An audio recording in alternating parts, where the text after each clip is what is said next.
We are going to start our industrial forum in a minute. My name is Sharifah Hafiza, your MC for this event, the Industrial Forum. And the title of the Industrial Forum today is Wireless Communication and Network in Extreme Environment. Before we start, let me introduce to our panelists. We have our panelists on stage and the moderator of this event. Panelist number one is technologist Iskandar Sabri Rahmat. Iskandar has been working with the Iskandar Regional Development Authority, IRDA, for more than 15 years, initially with the ICT department before transferring to the Urban Observatory Division in 2016. He's now a member of the Technology and Innovation Key Result Area Steering Committee since 2019. That is to deliver the Iskandar Malaysia Urban Observatory project for Iskandar Malaysia. This project uses big data analytics to support inclusive and evidence-based decision to promote sustained and inclusive urban planning and development. Before joining IRDA, Iskandar has served with the MSc Cyberport in Berhad, a public-private partnership spearheaded by the state government of Johor. Iskandar holds a bachelor degree in computer science from UTM. And our next panelist is technologist Juliana, Binti Johari. Juliana graduated from University of Wollongong, New South Wales, Australia in 2000 with Bachelor of Engineering in Computer Engineering. She joined Heitech Padu Berhad from 2001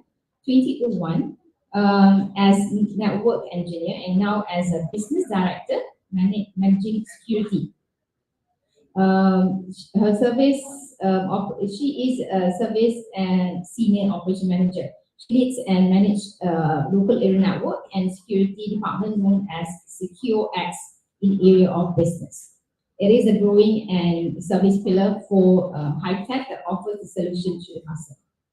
Our third panelist is supposedly to be engineer Aida Razana, but sadly she is unable to join us today due to unforeseen circumstances. However, we are pleased to introduce our current panelist, which is Associated Professor Dr. Engineer Khairul Anwar. And Khairul received her BEng degree in Electrical Engineering, Telecommunication from Institute of Technology Bandung, ITB, Indonesia in 2000. And his MEng and PhD degrees from Nara Institute of Science and Technology, Japan, in 2005 and 2008, respectively. From 2008 to 2016, he was an assistant professor for Information Theory and Coding Laboratory, Japan Advanced Institute of Science and Technology, Japan. Since 2016, he is the director at the University Center of Excellence for Advanced Intelligent Communication at Telkom University, Indonesia. His research interests include the development of classical and quantum information theory and coding theory for 5G, 5G Advanced, and 6G, including the quantum key distribution. Last but not least, our moderator of the forum, Associate Professor Dr. Norhudah Seman from UTM. Norhudah received her BEng Electrical Telecommunication from UTM Johor in 2003. And her MEng in Radio Frequency and Microwave Technology from Queensland, Brisbane, Australia in 2005. She obtained her PhD degree in Electrical Engineering from University of Queensland in 2010. In 2003, she was an engineer at Motorola Technology in Malaysia and was involved with the RF and microwave components design and testing. Currently, she is an associate professor in the Faculty of Electrical Engineering, and currently she is an acting director for the High COE Wireless Communication Center, University Teknologi Malaysia. Her research interests concern on the design of microwave, millimeter wave devices, effects of electromagnetic field radiation, including specific absorption rate, SAR, power density, and wireless communication.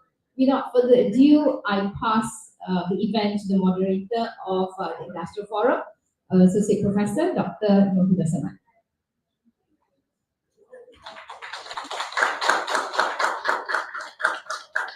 Thank you, Professor Dr. Sharifah Hafiza. Assalamualaikum and good morning. So it is an honor to have three experts here to discuss on the today's forum. Okay, so for today's forum, we will focus on two matters. Okay, the first one is on the challenges in the deployment and providing good wireless coverage in rural and remote areas, while the second one is the solutions to the challenges. Then afterwards, we're going to talk a little bit on the roles of regulator, ministry, and government in solving the connectivity barriers. So, in Global Connectivity Report 2022, published by International Telecommunication Union (ITU). So, in this report, it has been reported that one-third of the world population remain totally not connected.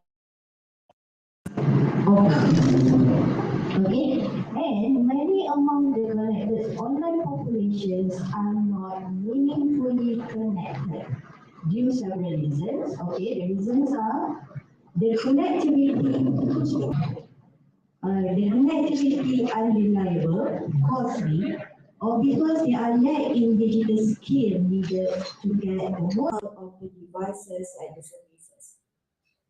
And one of these not connected populations is living in rural and remote areas.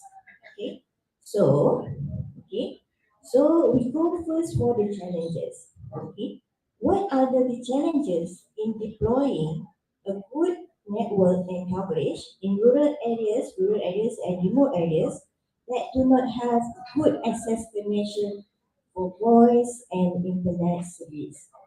So I would like to start with technologist Juliana to start to answer these questions on the challenges.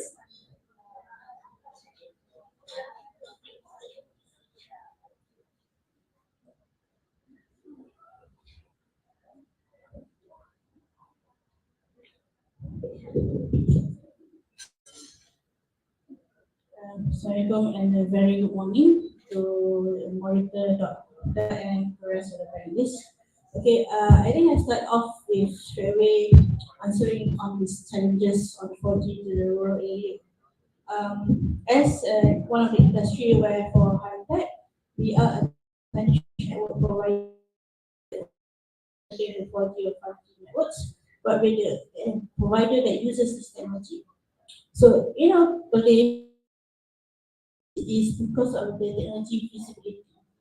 Why we say that is because most of the providers, if you are a provider, you will have all the infrastructure ready.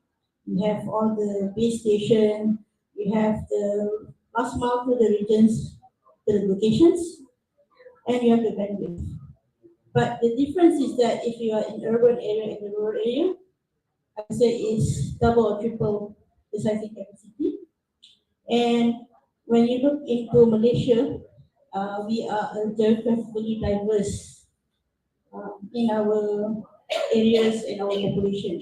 So in this context, we're saying that in rural area, the telcos would have that investment, but the technology would be what is available there based on that investment wise. So if you look into rural areas, we can see that the last mile is a challenge. It could be served by fiber, but let's be realistic that there are only one or two telco provider in Malaysia that is serving the last mile connectivity to nationwide. I can safely say it would be Telecommunication. It would be maybe a bit more of Maxis, but the rest are in the urban area. So when they are in the rest of the regions, the bandwidth will normally be just like 1 gig, 10 gig, and if you do a backhaul for the base station, normally I know minimum is like 50 meg. If you are in the city, the backhaul will be roughly around 1 gig or 10 gig.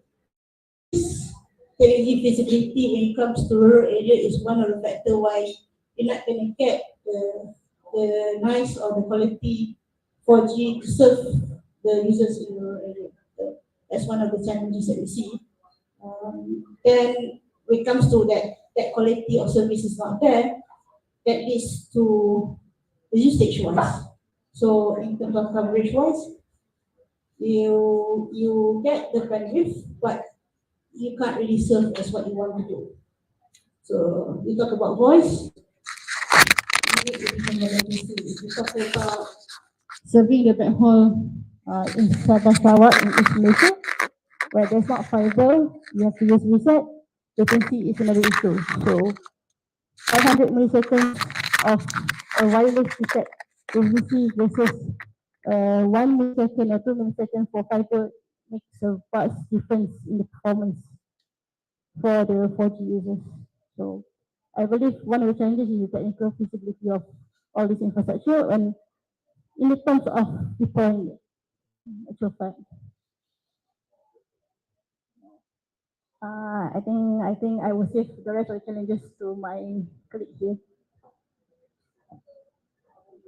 Okay, thank you so much, Technologist Juliana. So she actually focusing on the challenges in terms of technology feasibility deployments, the infra of the wireless connections.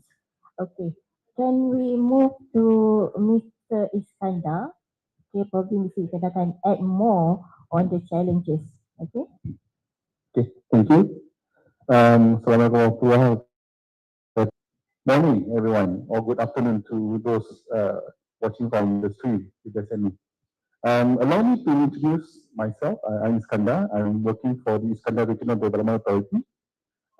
We are actually a federal statutory government body. We are reporting directly to the Jabatan Perdana Menteri in Malaysia. We are tasked to plan, promote, and facilitate the developments within the Iskandar Malaysia region. I'm not sure whether you all know about the Iskandar Malaysia region, so just a brief background on it. The total size of the Iskandar Malaysia region is 2,217 square kilometers. In terms of the area, it is actually the district of Kulai, Johor Bahru, as well as some parts of.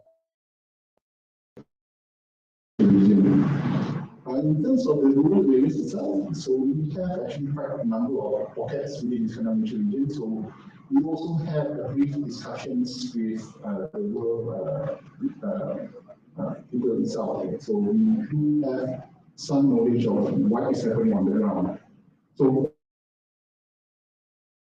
the rural areas as well and the government bodies. So we found that of the topography itself of the rural areas, there's a lot of hills, there's a lot of agricultural areas, there's not a lot of people living, there's small pockets of people living, but then there's a lot of agricultural areas, there's a lot more where people actually work. So for them to see all of these areas is a bit challenging because as my colleague, as Juliana did mention, that there's some sort like an ROI. For telcos to serve the area, they need to have compensation, of course. They are not there to do charity, they are there to do business. So without a very good number of people living there, they does not make any business sense for them to serve the area itself. The other thing that we know in terms of the cell towers itself, or even 5G data, people want good towers beside them. Okay, is a reality not just in Malaysia but everywhere around the world. We did this source back in starting from 2011, where we pushed for broadband penetration rate. During that time, it was we worked together with MCMC, which is the local regulator in Malaysia, as well as several telcos to try to push more people using 3G during that time, and now 4G, of course, and soon to be 5G. Then it was also just starting during that time. We noticed that the complaints were about not it's about it's about the quality of the speed, it's about the data, it's about the coverage, but a lot of them was also about the towers. People don't want the tower, they fear on the electromagnetic radios, the effects on their health and whatnot. There was a case, I'm not going to say where, but it's on the northern part of Iskandar Malaysia. There was a new tower being constructed about 500 meters away from their house, and they can actually see the towers. So they say that they live there first, they don't want the tower to be there. Even though the coverage is important to them, the speed is important to them, but they don't want the towers to be there. They complain to the local authorities, they complain to their local parliament representatives. So they actually, MCMC had to make a discussion. I think it was about 6 months after the tower was completed. So they complain that yes, they have unexplained fevers, unexplained rashes since the tower was built. But then MCMC showed to them the tower was not even on after completed. So the symptoms that they produced was actually psychosomatic. So it's not because of the tower, it's because the reaction that they have when they see the tower itself. So actually when MCMC showed to them, yeah, it's not even online, it hasn't been online the beginning. So they started to see that yes, they start to understand that the tower is for their benefit, and there's only a vocal minority that was vocal, and the higher number of population around there, once the tower, they understand towers are actually why they can get better data at their areas. Nowadays, of course, you don't see that much tower. They have hidden it very carefully now, especially they have this, what I call it, very nice towers that they hide, like being a tree, for example, or even on top of buildings where you can actually see them. But then there's a lot of reaction. I guess that in the future with 4G and 5G, there'll be more towers that's needed, especially in dense urban areas. Yeah, so thank you.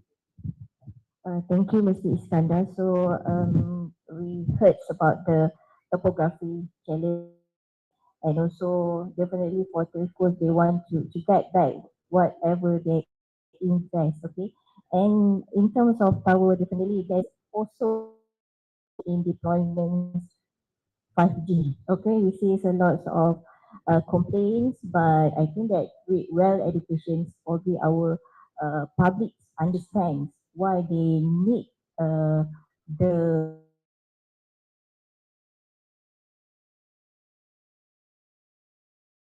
G, okay?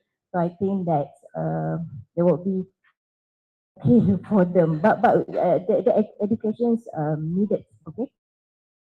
The public. So let's continue on this.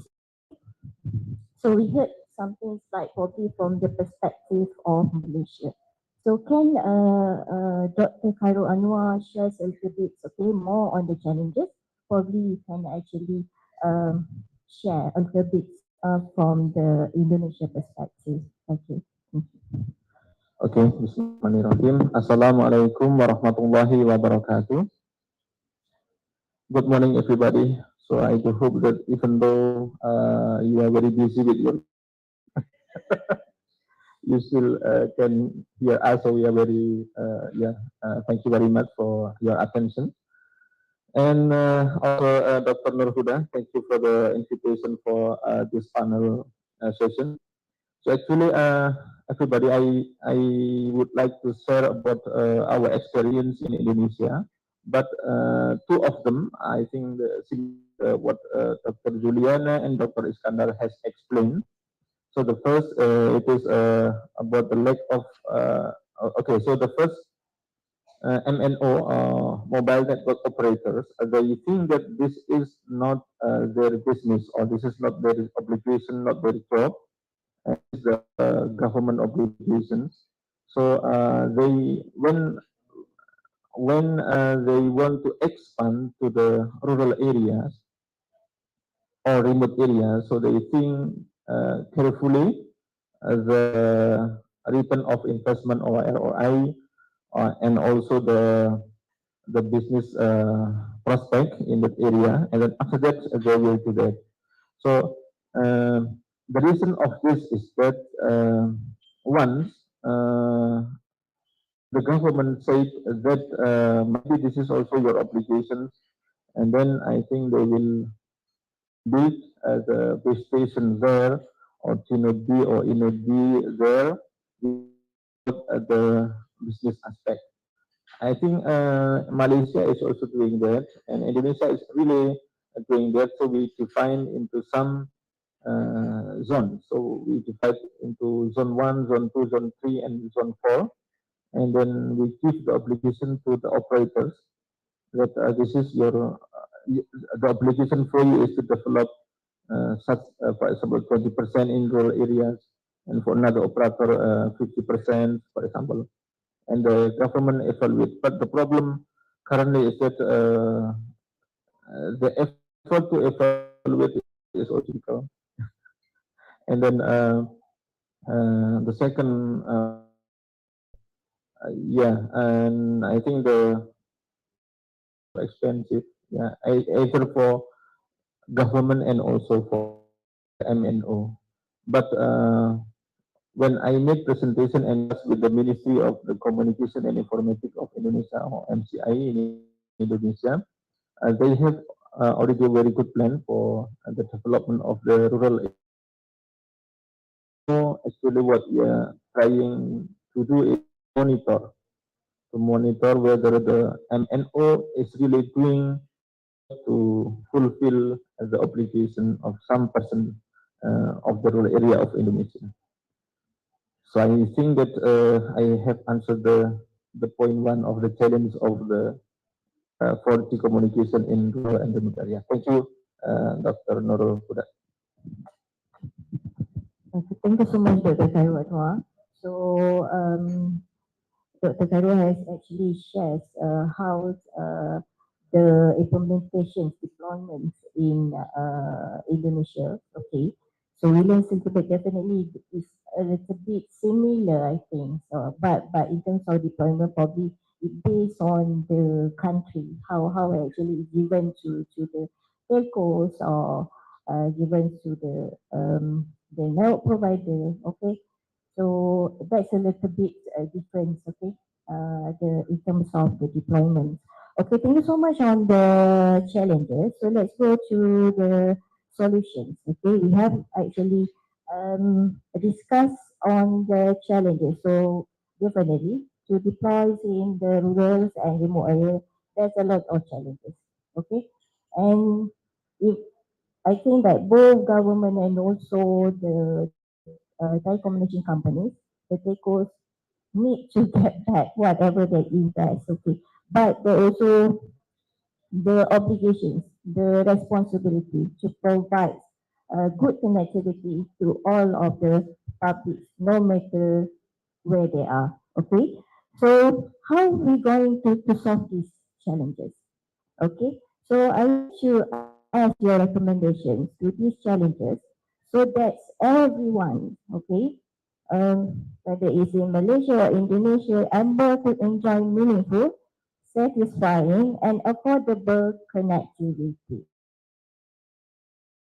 So Anwar, start the to answer this on the recommendations.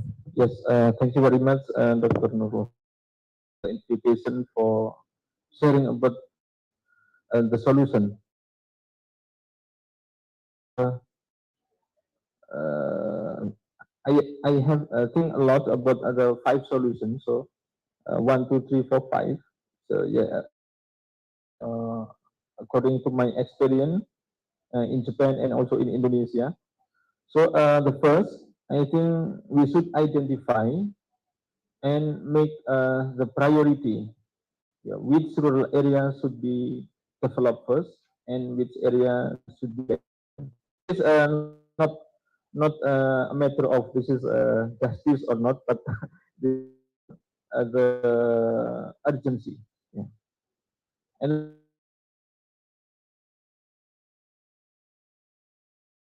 I think the responsibility should not be, but also with academia. Doing that, in total we have the 5 institutions that share responsibility to develop the rural and remote areas. So for academics, with their ideas, they can propose another better business, for example, such that the MNO can also have the benefit from this development. And the number three, I think, yeah, I mean, similar, but this is make the new study on the business aspect. For example, the tourism. Yeah, for example, oh, this rural area is very good and infrastructure good connection. Then we should study the business prospect for that area. Number four, the number four. This is a little bit technical, everybody. This is I think with the non-terrestrial network or NTN standardization, especially release 17 and 18. Yeah.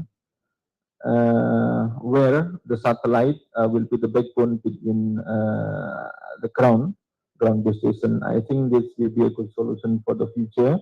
That for the remote areas, very far away from the main city, then we can provide them with good connectivity. So I think we should welcome this standardization of 3GPP release 17. And then with the coming of the 6G in 2030, where we have the quantum communication. So for the quantum communication, we need fiber optics, yeah, between the radio unit and distributed unit. So I think it is also a good chance, yeah, to develop, yeah, directly for the rural area and remote areas of fiber optic. And then we can test them also for the 6G communication. So I think this is a good opportunity to develop the rural area and remote areas in the near future. So I do hope that I can and that I have answered the question number 2. Thank you very much, Dr. Norhudah. Thank you, Dr. Khairul Anwar. So I think that it's very interesting to touch on the NTN, non-terrestrial networks. Okay, probably is a good solutions that can be used in the rural and remote area um, uh, connections. Okay, so I think that we can actually, but we need to study more because it's quite new. Okay, the NTNs. We just think that just released, just released, right? So there's a good, I think, there's a good solution. So the next things can or shares more actually going to solve the challenges, okay, for the wireless connections in rural and remote area. To continue on the recommendations for the challenges, I think earlier I was mentioning about the technology feasibility, so as well as on the so in terms of the technical feasibility, as you all know that if you talk about Malaysian market, a lot of things rely on the and yes, indeed, as what it's all about the ROI.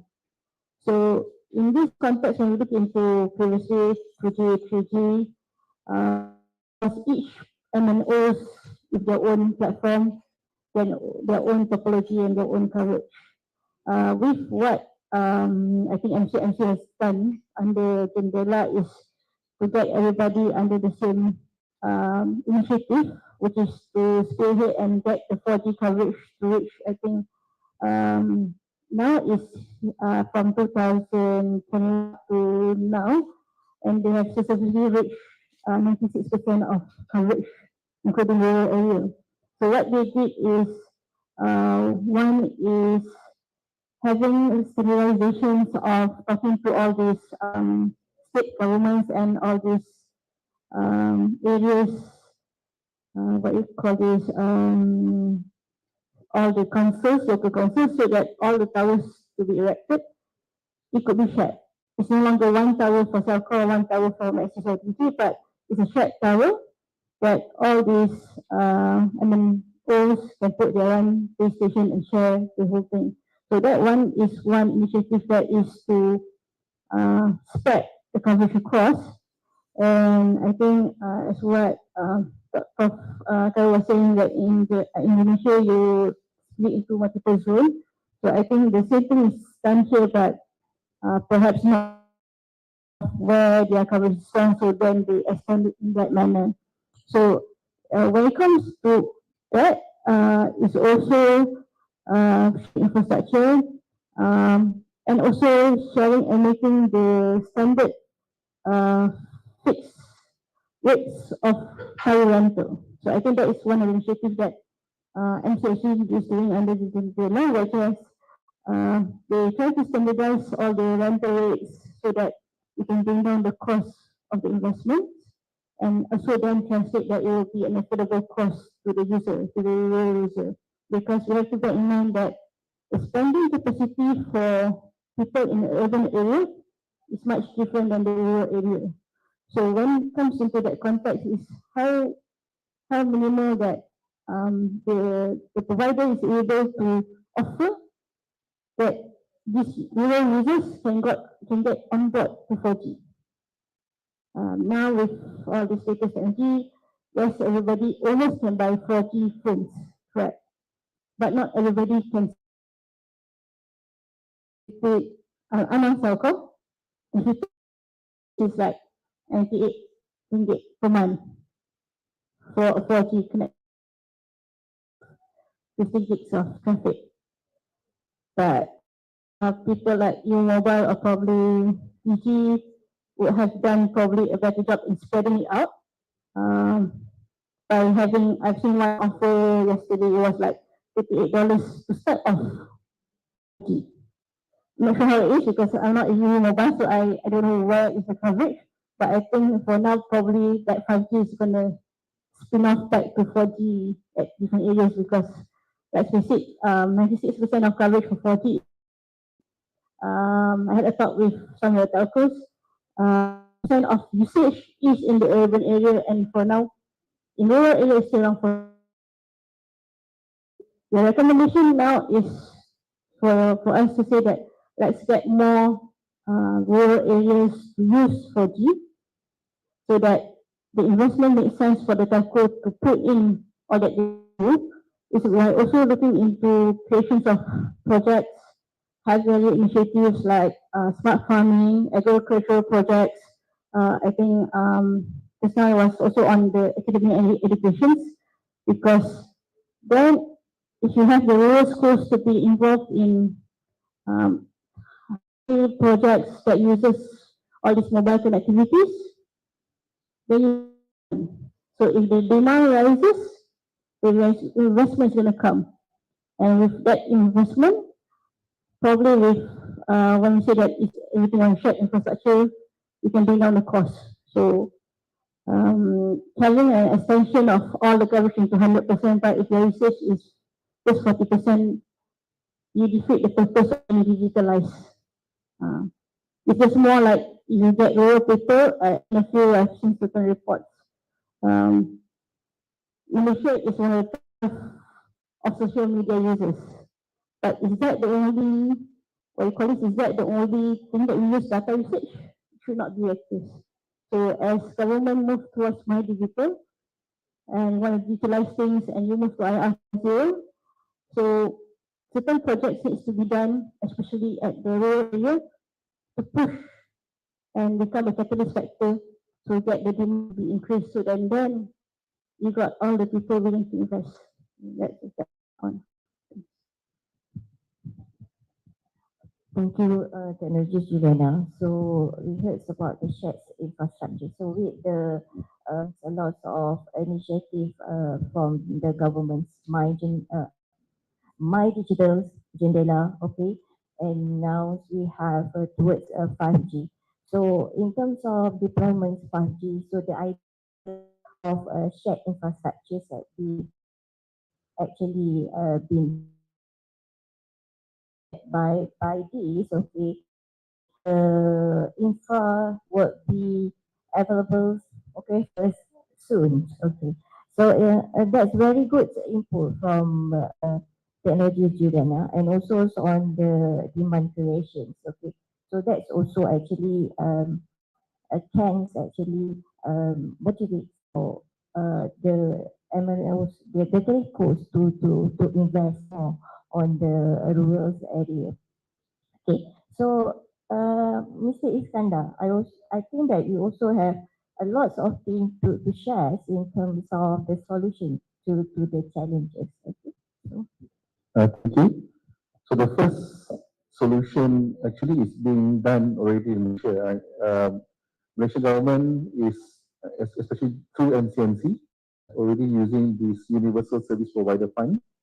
If you do not know what USP Fund is, it's basically all of the mobile network operators are required to pump in certain amount of their profits every year to this fund, where it is used to serve the rural or remote areas, the unprofitable areas where network operators do not want to build towers. So MCMC uses this USP fund to build towers in this area. So that's the first one. It's already been in ongoing status, but unfortunately, there's a lot of areas which are unprofitable, and the USP fund is quite limited, so we can't actually use USP fund every day or for all areas. That's one. However, there are some technologies outside in Malaysia that's currently being used. I'm sure that I'm sure everyone here is using voice over Wi-Fi anyway in the first place now.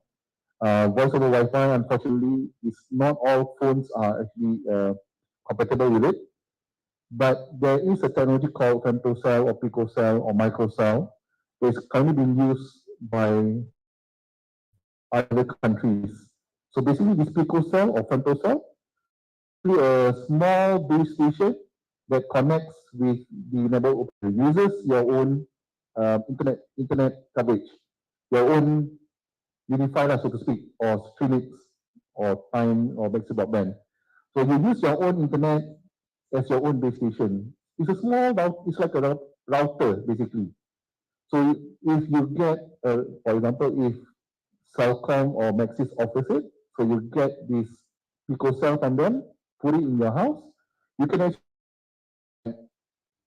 if you have only 1 bar, with that picocell in your house, you can actually get 5 bars. So it's basically a small radio device that can actually connect to the network operator. We did, actually, I saw some being tested in Malaysia a few years back, but they were saying that there was an interference, the current, the sound interference. But if we were to offer those picocell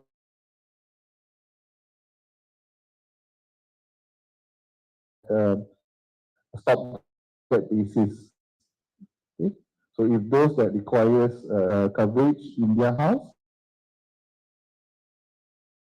actually get those kind of technologies here in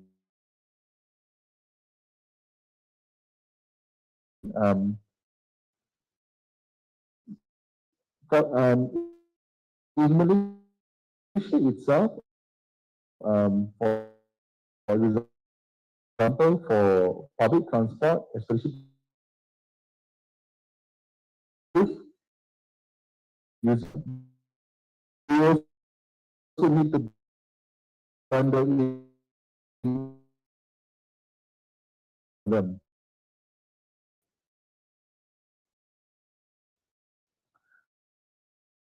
Wants to regions, something in their profitable region as well. So this kind of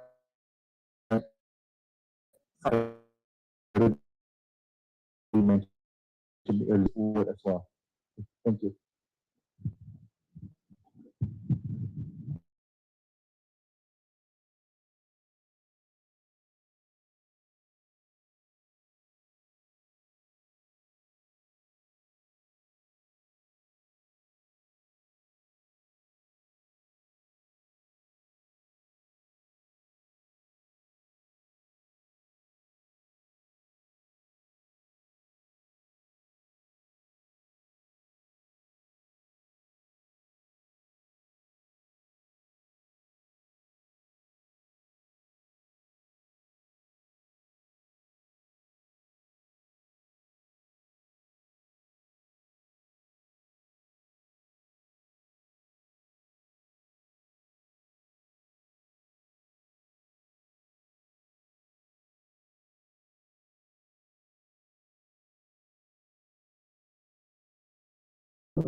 That's, I think, a good way, I think, to use. Probably government can do something on that, okay? So that's, we actually accelerate the deployment of wireless connectivity at rural and remote areas, okay? Okay, so thank you so much on that. So let's go to the rules of regulator ministries and governments here. So no matter what, okay. So this connectivity is very important nowadays. Okay, we experience a lot of like the needs increase. I think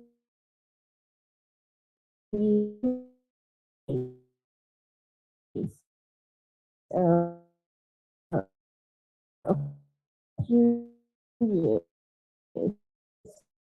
of so no matter what, there's uh,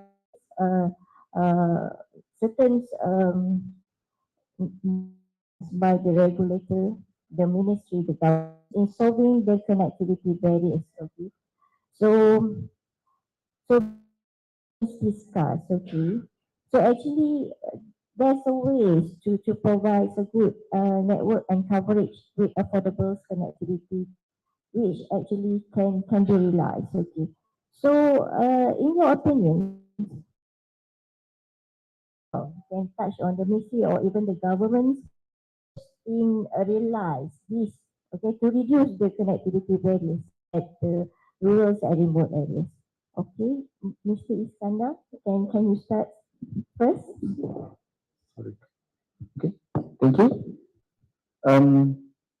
So for the regulator, I think one of the ways that we can improve this is through regular enforcement and checks. In place, unfortunately, we don't that much. I think it was done quarterly on a yearly basis. Moving forward, that's one. We also have 2018, where the telcos were forced to reduce their charges to. It was quite a good thing as well. SNC doing a review now. I think if you go to SNC website, you can actually do some of the MSAPs. So if you want your internet to be more cheaper, you can go to SNC website and see a review of the policies moving forward. We also have, I think it's in 2020, I think the announcement was in 2020 or 2021, I don't remember exactly. But the Minister for Communications did mention in 2021 that Internet is now the third utility. That was quite important. In Johor itself, it was approved already by the Majlis Mesyuarat Kerajaan Negeri Johor. Sorry, not translated in English. Where now, actually, for new developments, it is required for the developers to include in fiber as well as towers. So that covers on the new developments. But what about the already brownfield areas or the rural areas that's not being served?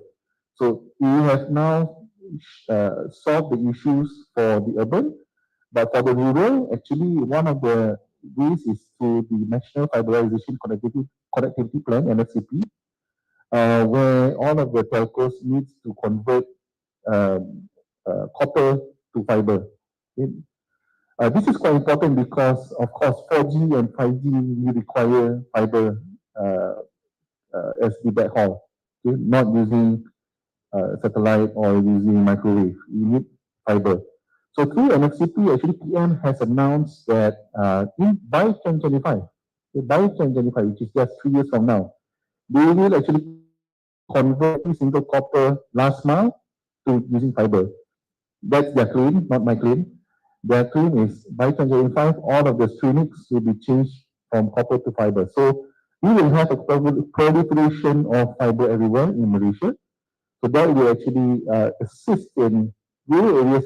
We also be having good internet coverage as well. So if they have fiber, definitely they will have 5G or 4G coverage better as well. It's quite interesting that we see in Singapore, I just want to bring one international party. How Singapore does this is that they have a consortium. All of their network operators, as well as the government, enter into a consortium, and the consortium is actually building their network. So basically, they are being built and handled by this consortium, and all of the network operators are actually a party of that consortium. Sounds familiar? It's what DNB is now. So hopefully in the future, DNB will actually resolve all of these issues in Malaysia as well. Okay, thank you. Thank you, Mr. Iskandar. Definitely check and enforcement is very, very important. So Malaysia has a lot of good policies, okay, good initiatives. The checks and enforcement will actually ensure the effect of these policies and initiatives. Okay. Also, I think that is a good share on the utility communication services as a third utility. Okay. So I think that it just gets approved, is it? In fact, a few years ago. It was announced, I think, 2 years ago. Mm. The intention for internet as third utility, if I'm not mistaken, it was announced by the minister that it was indeed third utility last year. For Johor government, it was approved last year, if I'm not mistaken, through MMK Johor. But the implementation is this year. Okay. Yeah. So all of the new developments moving forward, yes, in Johor. Okay. I'm not sure about other states, but Yeah, I definitely think this that's year. in terms of federals, they have approved that, but it's now come back to the states Yes. implementations. Okay. So thank you so much on that. That's very good sharing on the internet communications as a third utility. The fiberization, so TM works very hard on this, okay, to change everything from copper to fiber to give us a good uh, to ensure that we get the best service. Okay. Thank you so much on the sharings. Okay, can we move to Dr. Khairul Anwar? Okay, so we hope to learn more on this. Okay, probably from definitely Indonesia perspective. Okay, thank you very much, Dr. Norhudah and everybody. So we have the five role of regulators that maybe can be regarded as a good point here. However, before I talk about this five, I would like to clarify the definition of the rural and remote area here, because the rural, when we see, we can see that this is related to the countryside where the human are living there. But for the remote area, this can be the new areas developed by oil and gas company, for example. So we exclude such kind of areas in this solution. So okay, so the first solution what currently we are having, and I think this is also good for to be implemented in Malaysia too, and also in Indonesia, is that similar to Dr. Iskandar. So we monitoring and check the promise, the application from the Indonesia. Since it is linear, it is depending to the bandwidth that they receive. So if MNO receive more bandwidth and then the application is larger compared to the MNO receiving the smaller or narrower bandwidth, and then I think it should be checked and monitored clearly, intelligently. And then related to the point one, in Indonesia we have also the Palapa Ring project. Palapa, it is coming from the Sumpah Palapa of Gajah Mada in Indonesia, that we promise to unify the Nusantara. So we use the Palapa Ring project, and this we put fiber optic to the whole Indonesian island. Yeah. The problem currently is that many people say that the price is expensive. Yeah, so I think in the near future, the price should be reduced such that many MNO will use this facility of this infrastructure. So this is point one. And then point two, I think the government and also this network not should not only be the responsibility of the MCI or Ministry of Communication and Informatics, but it is also shared with the Ministry of Tourism and also the Ministry of Transportation, for example, and then develop the rural areas. And then solution number three, I think the government, Indonesia or Malaysia, can propose to the Asia Pacific segment of the Asia Pacific Wireless Group, everybody. And we actually have such target to develop the of the whole countries, the minimum 80%. So I think with this target, I think the government, Malaysia or Indonesia, can propose project funding, for example, from the Pacific funding body, and then we develop together those academia, industry, MNO, government, community for this rural. Number four, so related to the technology. So I think in the near future we will have the Wi-Fi 6E and also Wi-Fi 7. So maybe I think academia and also industry should think whether if it is cheaper, then maybe we can also extend this technology for the rural areas. And then number five,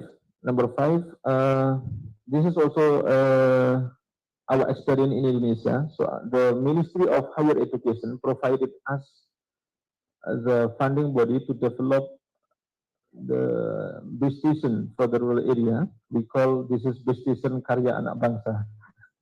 So we develop 2G, 4G, and 5G by ourselves in academia, and we receive funding from the Ministry of Higher Education. But currently, our problem is that the frequency band. So for the frequency band, we cannot use the illegal frequency. So what we are doing is that we make cooperation with the MNO, yeah.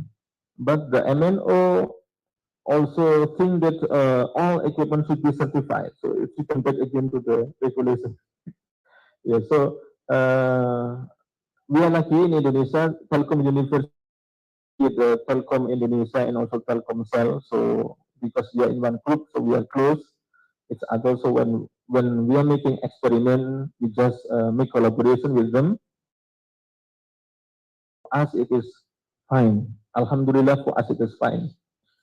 However, we think that what other university that they are not related to the company like Telkom or Telkomsel.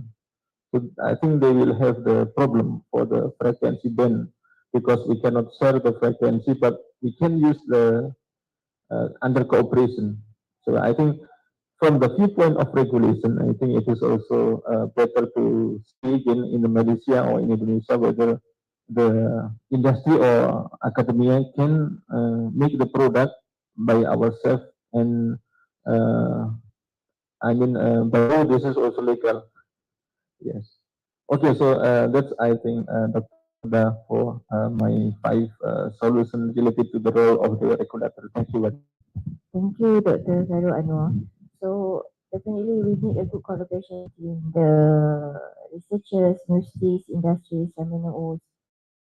Governments need to actually provide a good policy to actually to assist on these collaborations. So definitely. So Dr. Caruana has rules of that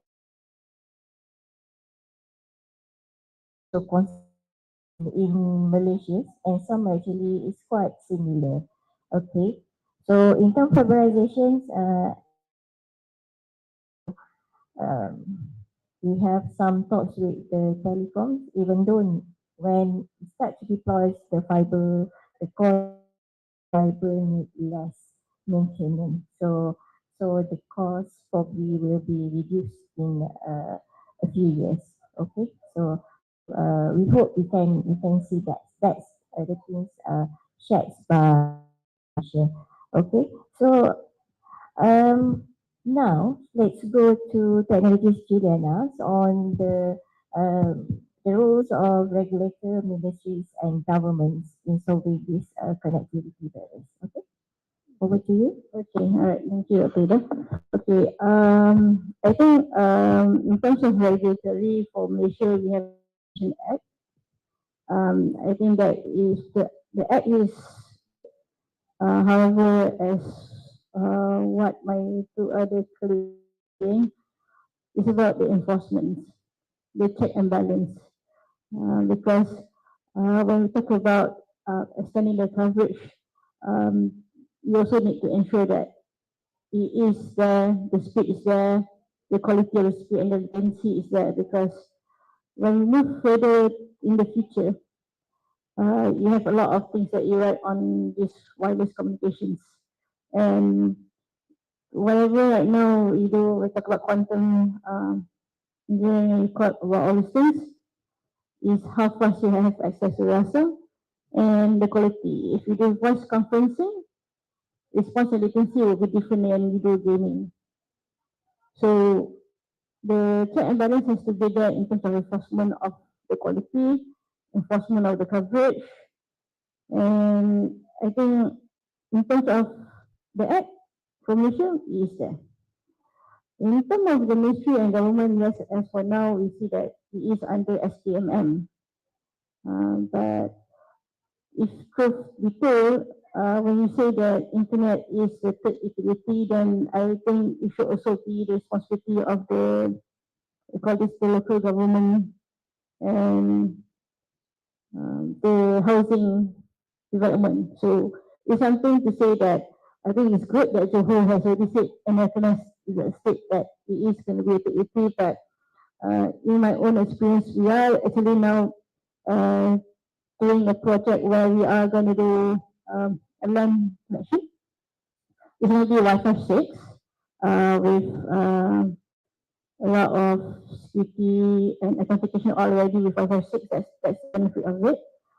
And it's going to be to one of the well-known trademark in KL coming soon. I cannot reveal which is the customer, but it's going to be one of the most recognized building in Malaysia or in KL soon by next year. The challenge is that when we bring in all the connection, network connection equipment, the line does not come in until next year. Okay. Meaning to say that the building is ready, building take 3 years. After the building is ready, then only we look at, okay, what's happening to my telco? So that is another 12 months. So we have to wait. And now we have all the routers, firewall, then switches, Wi-Fi will stuck in the storeroom for 6 months. Because of there's no synchronizations of the infrastructure as one of the utilities. So, and even if we're talking about today is rural area and remote area, but then when we look into the building, there's another cost that we probably will not think of it, is that when we go up in the building and the building is 88 level, so I'm imagining that this next year, and if they are at level 90 or 88, your mobile phone is not working. That's the reality of things to come. So not only that the aspect of rural and remote area, but even in urban area,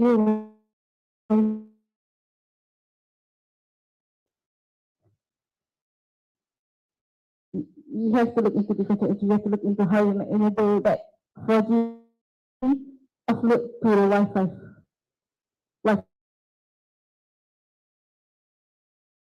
It's a school for thought. But that was touching on how ministry, how an entity and industry needs to think, because the electrical, and then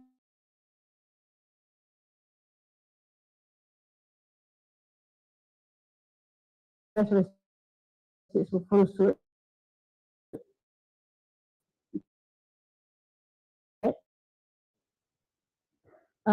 Talking about the government as it is, yes, for all the industry, even for Heitech, we are a managed service provider.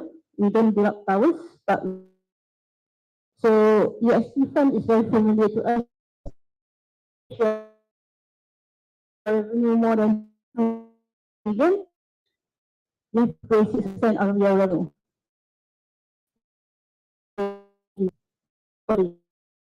Funds. And then everybody will try fund. And that is the funds are mainly being used to spend the fiberization, I would say. The only challenge one of the funds, one of the projects being used here was a concept, if you're familiar, my kampung or my village, that was to extend the Wi-Fi or connectivity to the villages, to the remote areas.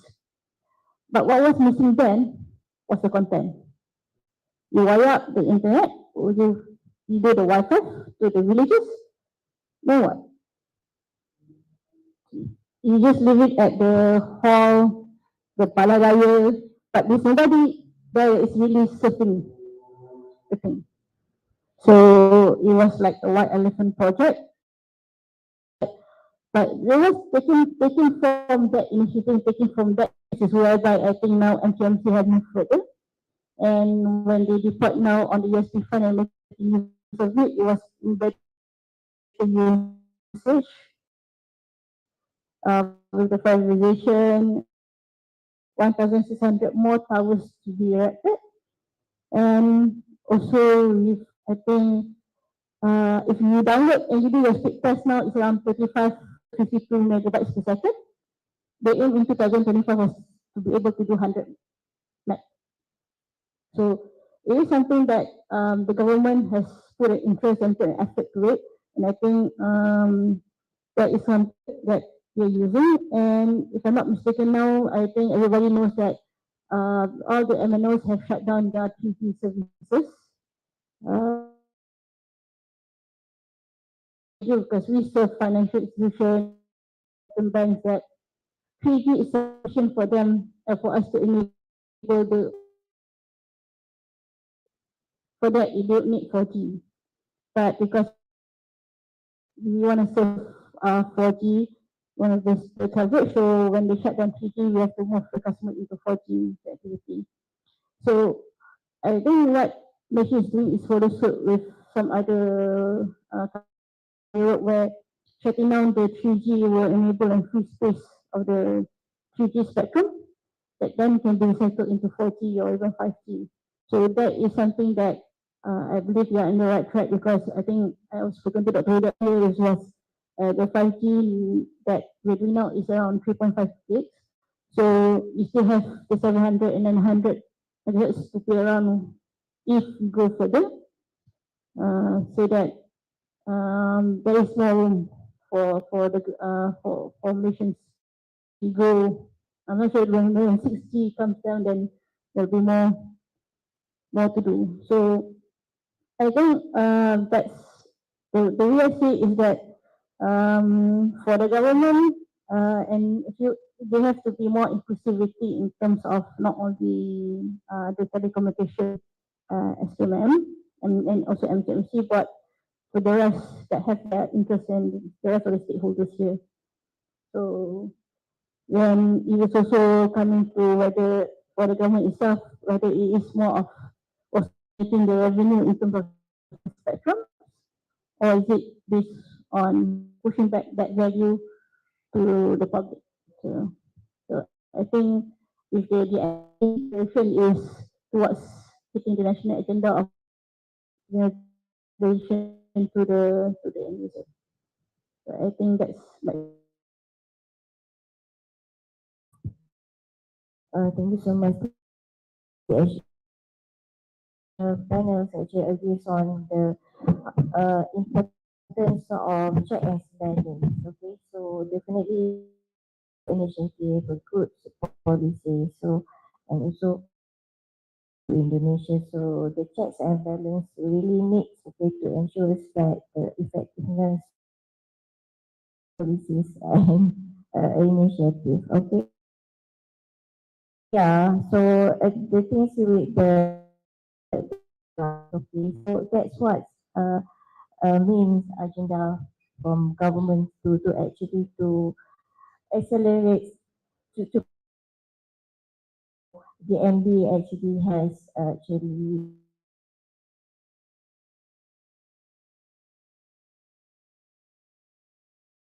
so at the rural and remote area. So that's a national agenda. So we working the MPs on and with the collaborations of our telcos on this. Okay. So thank you so much on the sharing. There's a lot of things that we able to learn from our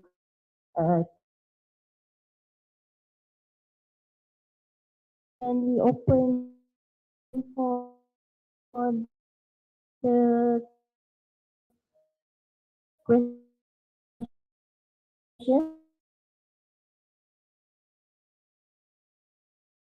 that also some questions. All right, I can if anybody want to ask one or two questions. Is there any question from the floor?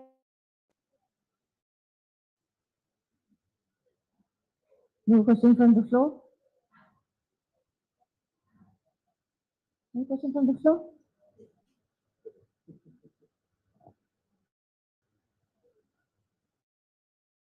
I have a question.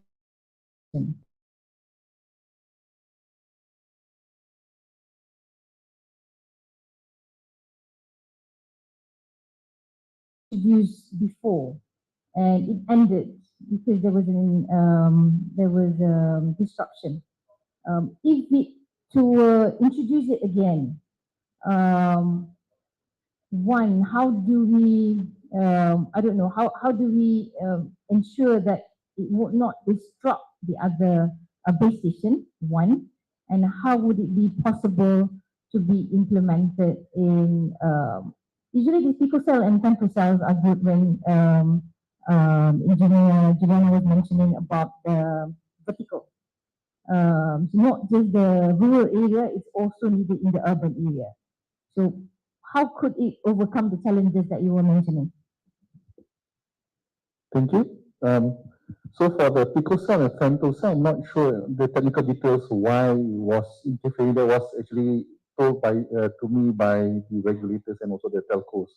So I can't really answer, but it was actually introduced, but it was not introduced to the wider public. It was only, if I'm not mistaken, DG introduced it to the business customers, and Maxis introduced it to their general customers. But for those that actually have issues with coverage within their housing area, but it was very a close testing. It was only on for a few years, then it was shut down. Remote areas where there was no telecommunication coverage anyway, very little or very issues in getting a good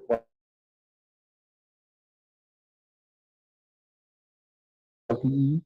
So people actually depended on mobile phones for use.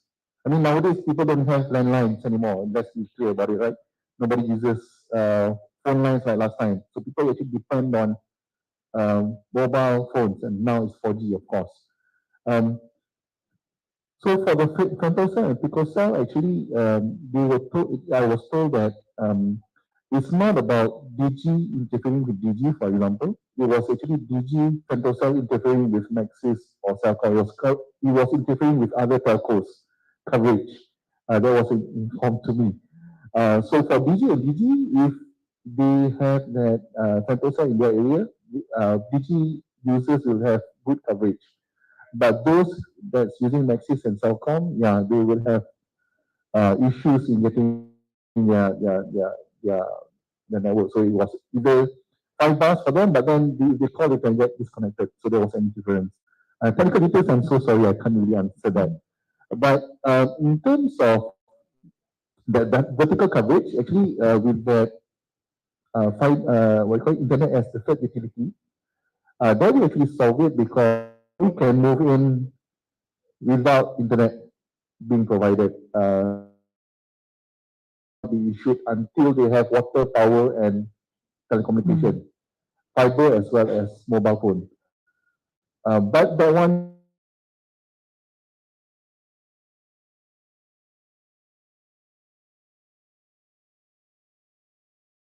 government and local have to be approved it also, but that will resolve issues more.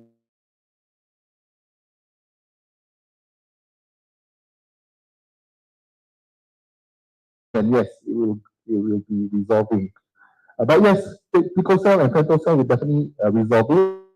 I think most of the network operators will have their own base stations, with indoor base stations to resolve those issues moving forward. Okay, thank you. All right, if there's no other questions, all right, Prof.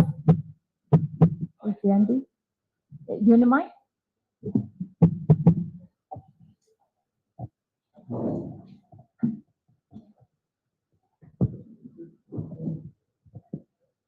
Okay, thanks for sharing your, all of you valuable experience.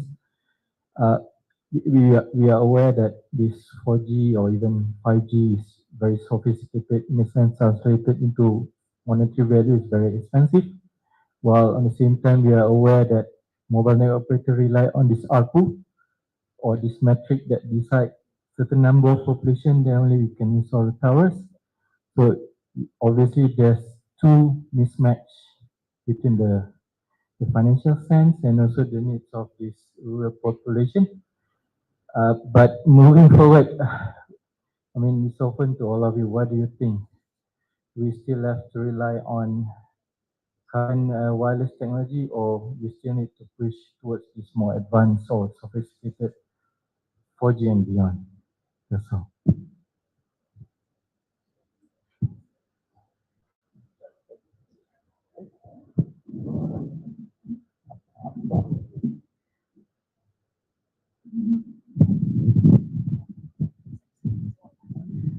Yes, okay. I will try to answer your question. So, but we are sorry if we cannot answer it 100%. So, yes, really, this is very, very good question and difficult to answer. Okay, so yes, 4G, 5G, they are sophisticated technologies, but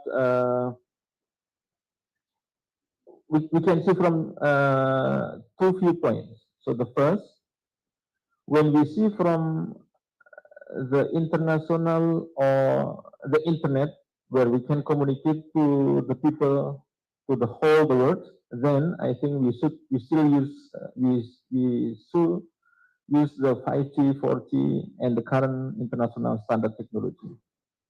But once we think that, okay, so this is just for one country or for one village, for one rural area, then we don't need such kind of technology. So I think by clearly clarify, or by intentionally with the good intention, or we just want to do this for example, like 20% in our life we will use the international communication, then we just use the 40, 50, 20%. But if you think, oh, I just need to communicate with my village, people in my village only, I think we use 80% for them. So by deciding good decision on that, I think we can estimate whether we should develop 45G or our own technology for our own rural areas. Yes, thank you very much.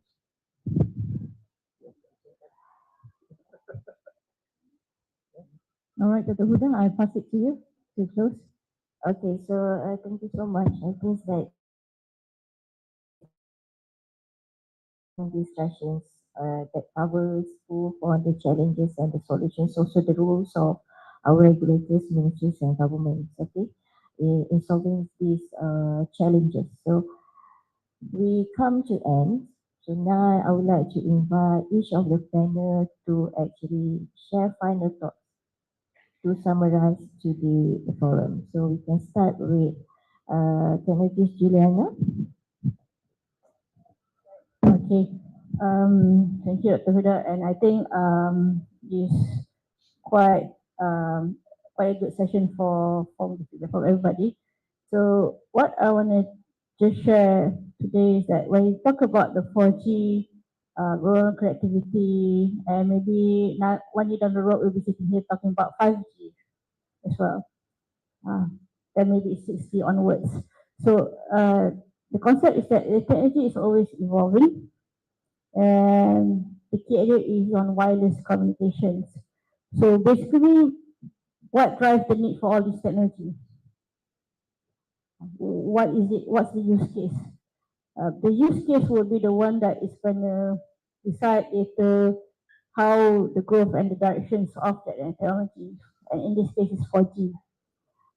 Because if you look into Malaysian market, we still have the MCMC under the Gender Initiative is trying to roll out so that we have close to 100% coverage in 2 years down the road.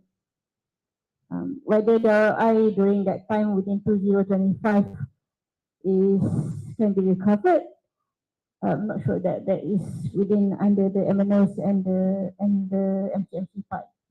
And then at the same time, we have the MP coming up with the 5Gs, and all the major 6 players are part of the shareholders, stakeholders. I think everybody's coming to agreement to be and to hold the 70% share of the MP to increase,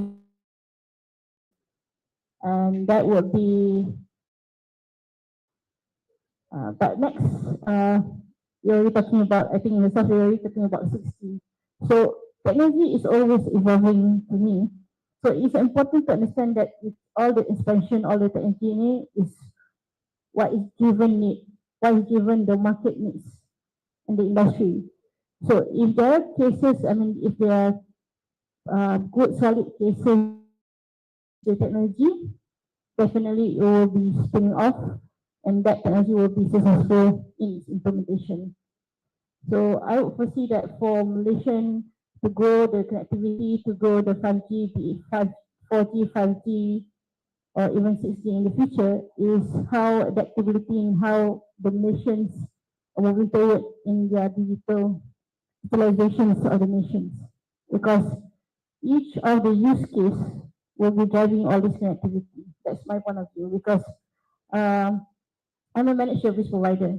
So basically, I look at all technologies, be it from Wi-Fi, wired, wireless, and see what's available out there in the market to fit the business need to serve my customers, which are in the financial industry, government sectors, as well as in open market.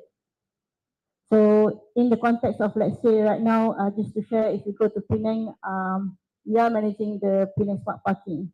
So that is on a wireless connectivity. So you look at the apps, the sensors, the IoT sensors. It is not running on, some of it initially runs on 3G, and now we have moved to LoRa, and at the moment we're also moving to Sigfox.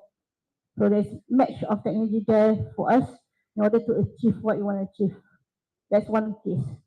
At the same time, we do have our health sector department that does the collaboration with one of the MNOs. We have a collaboration, it was out in the news a few months back with Telcom, whereby if you write in a, we make it as a preemptive measure that we have our application system for the patients to be loaded and to be accessed in the ambulance before we bring the patients to hospital. So that is an engagement with Telcom. So as a managed service provider, we always look at the technology. What is the value of that technology that brings and to enhance the life of nations? That's basically why, from my point of view, why we're saying that the whatever to drive the increase of utilization of communications 4G or 5G in the rural area, you have to also look at what's the purpose of it. what's the push factor? So if it's just about social media and TikTok, it doesn't work.